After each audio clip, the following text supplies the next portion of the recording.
Hello everyone. Today, a short video about distress signaling in forested areas. There are many ways to signal yourself, and you can choose a technique based on the environment.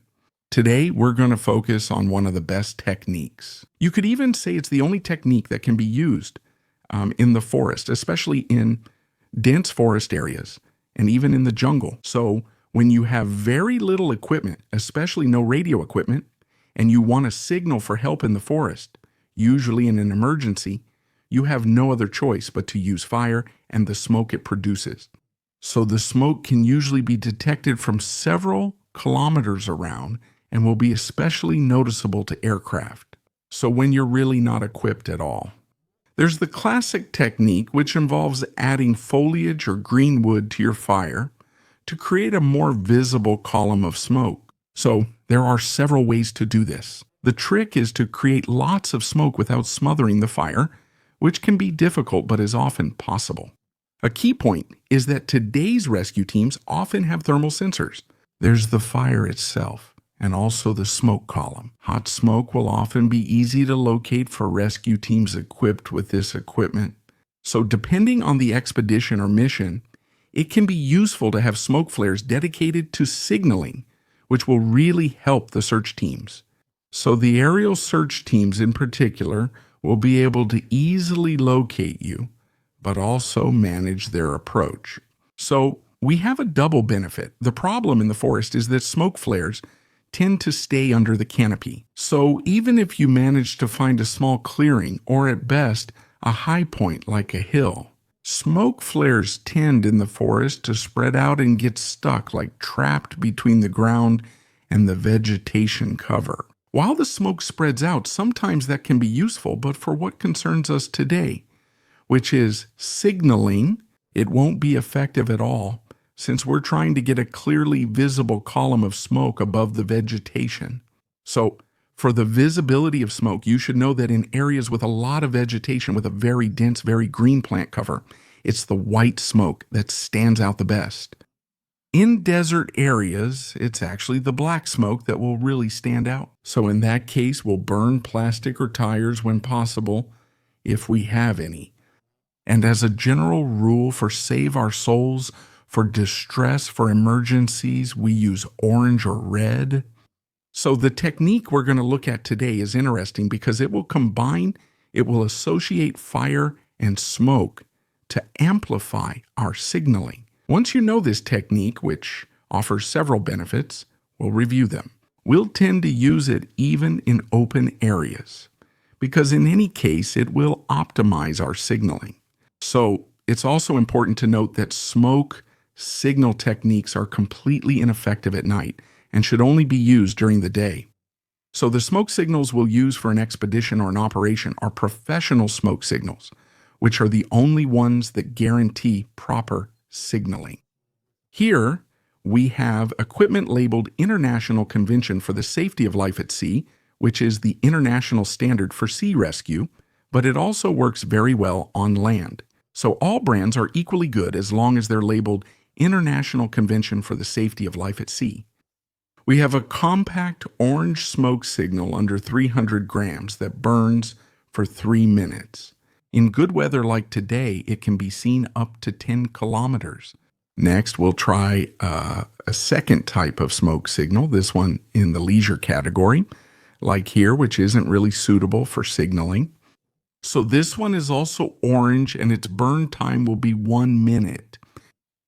So smoke signals are regulated and categorized. We'll see that these two products don't fall into the same categories, and we'll also see that their performance is completely different.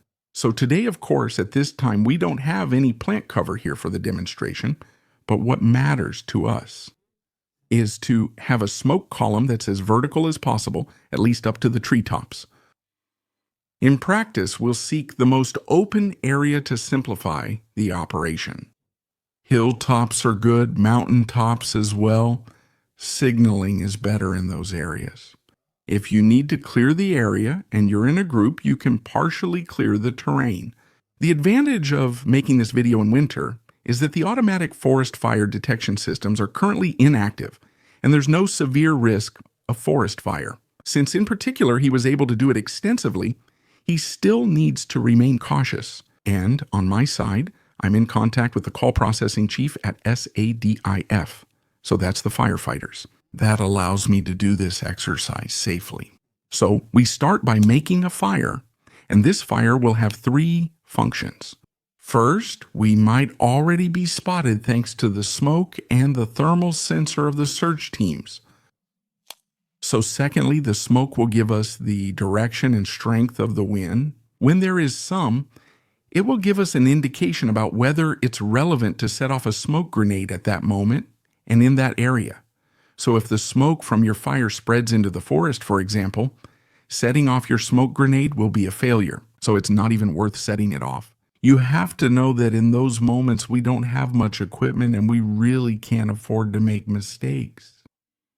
In a third stage, once the fire is well established, the column of hot air will move through the branches, the leaves, the vegetation, and it will make it easier and faster for the smoke from the smoke bomb to pass through. If your smoke is consistently pushed down to the ground, it means there's a lot of wind. You'll need to add more wood, increase the size of the fire, and that will have the effect of increasing the updrafts.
I'll light it with a fire steel since those are common in survival kits. So now I'm going to go for it. I have to go for it, Franco.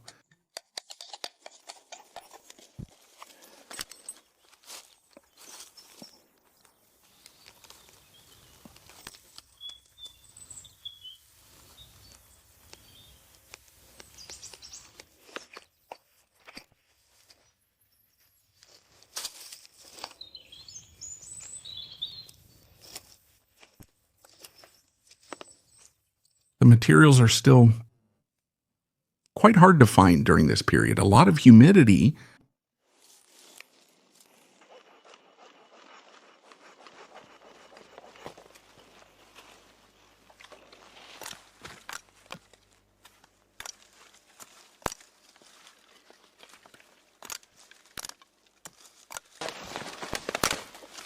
Two meters minimum.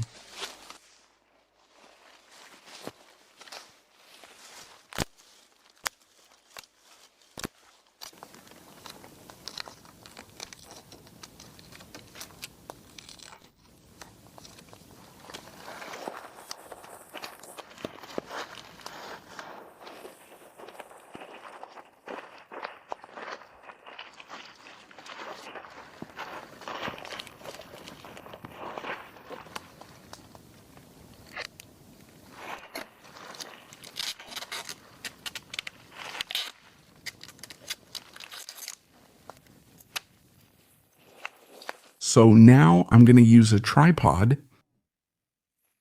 really done quickly so I can set up the smoke bomb above the smoke column.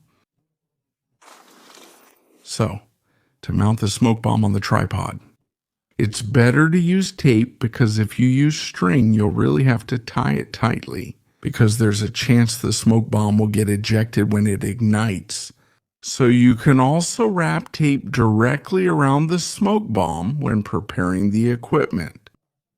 So that will allow us to use just the necessary amount and to be very responsive if there's a problem. Signaling devices are scarce again, so we shouldn't waste them.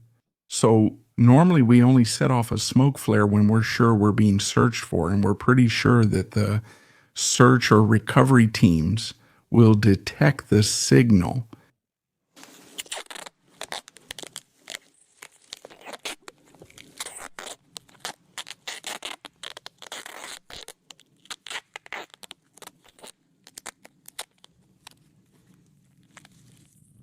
So in the context of an evacuation, building a fire will allow us to stay on standby and react when a helicopter comes into view, for example. You should also know that setting off a smoke flare will always be a good indication for a pilot who needs to perform a helicopter hoist and who will be able to assess the strength and direction of the wind. So you set up the smoke flare away from the fire and then position the tripod afterwards. So the important thing is to place the smoke flare in the path of the smoke. When there's wind, for example, it will be slightly offset from the fire, so we're not strictly above the fire.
Now let's try the second smoke bomb. We'll use the tape in the same way. So these smoke bombs, they have a gas outlet on each side. So we're going to position it so the gases can escape properly.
Of course, this is a scenario we wouldn't use when we're 3 minutes away from a village. So in our regions, this technique could be used in the mountains if there's wood, and in a medical emergency with a helicopter rescue at the end, for example. So the situations where we use smoke signals are not frequent, fortunately. But it's one of the many interesting techniques to know, interesting to keep in mind. When it comes to survival, any knowledge that boosts your general understanding could one day save your life. So don't neglect anything. I'll see you soon in the next video. And for all those who want to go a little further, I'm going to organize meetings this summer that will allow us here in Immersion to get together and practice. For all those who are interested, stay tuned. I'll give you an update on this in due time. Thanks for staying until the end. Get ready and take care.